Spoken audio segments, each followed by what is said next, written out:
Bueno, ya estamos de este lado otra vez y vamos a conocer encuestas. Impacto Inteligente 360 siempre hace monitoreo de alguna forma sobre el pulso ciudadano, sobre temas políticos, pero también temas amables.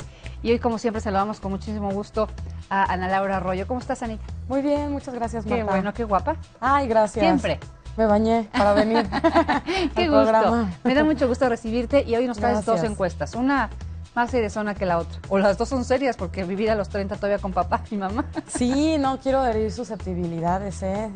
Se les ocurrió a los chavos del equipo, yo no fui. Vamos a hablar de los primeros 100 días de Peña Nieto.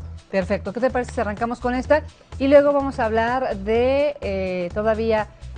¿Qué serán adultos ya, no? A los 30 años ya eres un adulto viviendo con tus papás. ¿No? Híjole, qué carga tan... A veces uno dice, en la carrera ya se van y no siempre. Pobres de los papás, no siempre les sale la estrategia, ¿no? Así es, vamos a empezar si te parece. Siempre los primeros 100 días de cualquier gobernador son muy emblemáticos, ¿no? Entonces hicimos esta encuesta para preguntarle a la gente qué opina. Y en primer lugar preguntamos a la gente, para usted, ¿cuál es el problema que más le preocupa? Y bueno, a los 100 días del presidente Enrique Peña Nieto, la gente nos contesta que seguridad en primer lugar. Y esto es una constante que también venía manifestando la gente en el sexenio de Felipe Calderón, ¿no? Es lo principal que a nosotros nos preocupa. Y después la economía con un 24%, ahí vemos los porcentajes en la pantalla. El 38% es casi un 39% seguridad. Después nos preocupa la economía. Después nos preocupa la pobreza del país. La educación en cuarto lugar. Fíjate, educación hasta el cuarto. Y ya salud, el campo, turismo, ya son porcentajes bien pequeñitos de menos de un 5%, ¿no?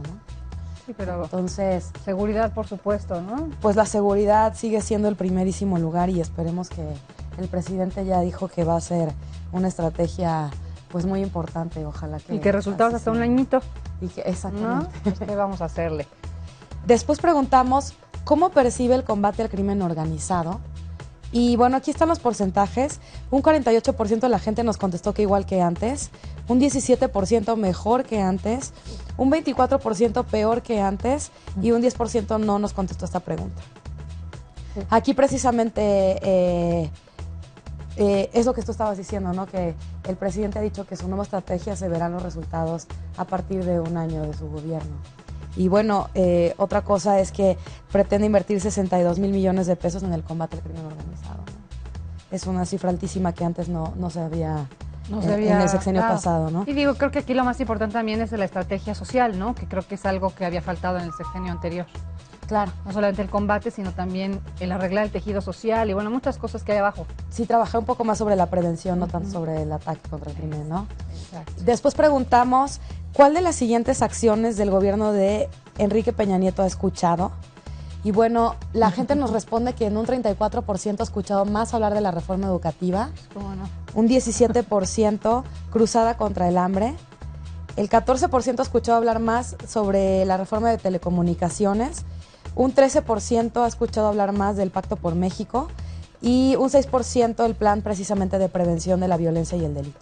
De la reforma educativa, pues cómo no, ¿no? Estamos hablando de los maestros que no nos dejan ni a sol ni a sombra, carreteras, radiodifusoras, calles, establecimientos comerciales y públicos, y bueno, pues cómo no, ¿verdad? Sí, bueno, pues también con lo de la detención de la maestra Elbaster Gordillo, también, etcétera, ha sido un tema razón. bien, pues que mediático. se ha platicado muchísimo en los medios, ¿no? El tema Sí. de la educación. Después preguntamos, ¿cómo evalúa el desempeño del presidente Enrique Peña Nieto? Y bueno, aquí pusimos a la gente le puse una calificación de 5 a 10 y digamos que las calificaciones aprobatorias son las que vemos en pantalla. Un 8% dice que el presidente tiene 10.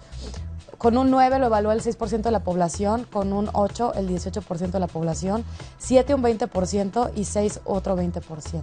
Es muy interesante lo que haces ahí de englobar los positivos, digamos, o los 70.66 aprueban al presidente. Así es. Está buenísimo esa... Digamos que tiene un 7 de calificación, ¿no? Sí. La verdad es que yo lo que he visto es que los primeros 100 días trabajan muchísimo, pero es difícil en y en cualquier sexenio que veamos resultados tan pronto para lo que es la administración de todo un país, ¿no? Claro. Apenas están ellos pues tomando los puestos, incluso llenando los organigramas que son impresionantes en el gobierno, conociendo cómo la situación anterior del sexenio anterior y planteándose los retos para este sexenio. Sí, yo creo que tienes mucha razón, Anita. No solamente son, más bien, no son resultados lo que se ven en esos primeros 100 días, sino cómo se marca el rumbo y hacia dónde. Así es. Yo creo que esa es la base de los primeros 100. Así es, Marta. Pues buenísima esta encuesta, ya sé usted, y vio como 70% de la gente aprueba a Enrique Peña Nieto, por lo menos hasta ahorita, en esos primeros 100 días. Vamos a seguir monitoreando en el transcurso del año y para ver si este porcentaje o esta calificación sube o baja. Sube. Hay que guardar el comparativo. Exactamente, ¿no? podemos hacer un tracking que me parece que puede ser interesante. Sí, muy interesante. Oye, bueno, dejamos al presidente por este momento y nos vamos con la otra. ¿Sí te parece? Solteros de 30 viviendo con los padres. Que ahorita que platicábamos de eso ya Ángel empezó a no sé hablar de quiénes que conoce por ahí. Esperamos no herir susceptibilidades de nadie.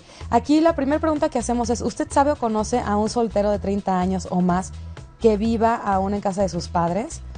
Sí. Y un 23% de la gente dice que sí y un 77% que no. Oye, esta sí me sorprende muchísimo, ¿eh? Yo hubiera creído que al revés, ¿eh? ¿Que el 77 sí? Sí, yo conozco muchísima gente. No me digas. Sí. Te debimos haber preguntado. ¿Verdad? Yo estoy en ese sí. Yo estoy en ese 23, Ana. Y Ángel también. Por ejemplo, aquí tenemos un dato. De acuerdo con una Olivia Tena, académica de la UNAM, dice que hay solteros entre 30 y 48 años de edad que se resisten a dejar el nido. Incluso 48 conoció años. a la historia de una mujer de 70 años que nunca quiso dejar la casa de sus papás. Qué barbaridad. ¿Y Tiene mantenidos razón. Ahí? Sí, que Oye, no pobres quieren. papás, hay un momento en que hay que levantarles esa responsabilidad, ¿no? Pues sí, pero los mexicanos somos como muy dependientes de los No padres, éramos, ¿no? ¿eh? Yo creo que sí se iba, bueno, mucho más que los europeos, tienes toda la razón. En Europa más o menos a los 15 adiós, ¿no? Sí. Tienes razón. Vamos a preguntar, dice, ¿por qué cree que se dé este fenómeno en la Ciudad de México? Y un 33% dice o nos responde que porque se sienten poco capaces de asumir responsabilidades. Un 25% que por comodidad. Yo creo. Un 21% porque no les alcanza el dinero para una renta. Un 2% porque los padres los retienen. Y todas las anteriores es otro 2%. Fíjate, ¿por qué no se sienten responsables? Por comodidad, yo creo también. Yo creo que es más comodidad, ¿no? Pues no te complicas con que tienes que pagar el teléfono, la luz, el que si vino, el quien limpia, que si no vino. Digo, yo No conozco cargas muchos chavos que, responsabilidades.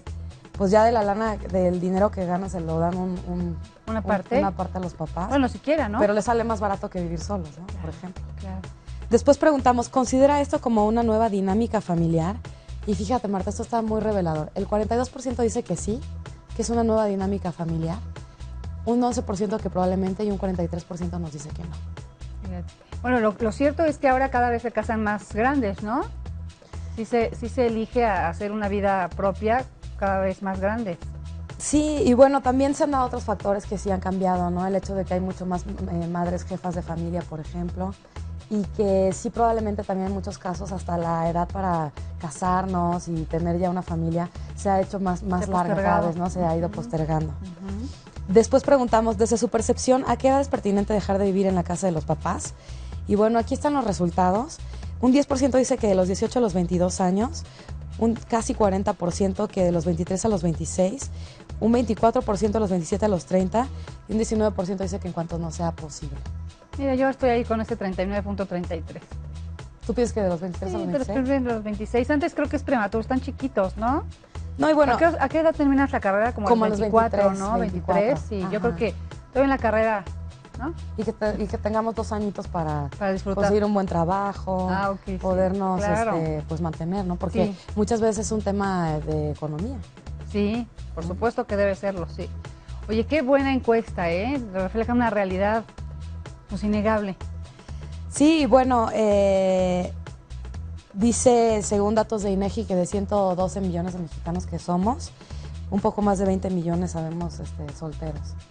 Marta, yo soy de los solteros. Eres de los solteros, perfecto. Pero ya no vivo con mis papás.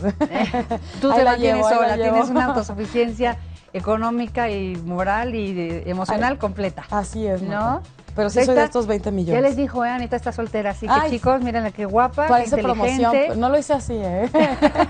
Bueno, te Pero hagas, bueno, ya ya que que lo pongo, pues, está Exacto. bien. Hagan sus Gracias, Marta. apuestas aquí. Muchas Pues ahí gracias. está. Y Ángel dice que no, que es suya. Oigan, pues ya Ay, llegamos. Ángel, no te hagas, ni me hablas. Qué interesante encuesta las dos, la verdad, las dos. Muchas Hay que gracias. guardar ahí algunas cifras para futuro. Como siempre, un gusto recibirte, Ana. Muchas gracias, Marta. Igualmente, un gusto estar aquí. Gracias. Oiga, y le estamos preguntando, ya sabe usted, cuál sería la solución que plantearía para terminar con el conflicto magisterial. Está tremendo en Guerrero, está tremendo en Oaxaca, Michoacán, por ahí también se está sumando. Así que usted, ¿cómo le pondría punto final a este asunto? Compártamelo en redes, también Ángel Dehesa y Efecto Noticias. Una pausa.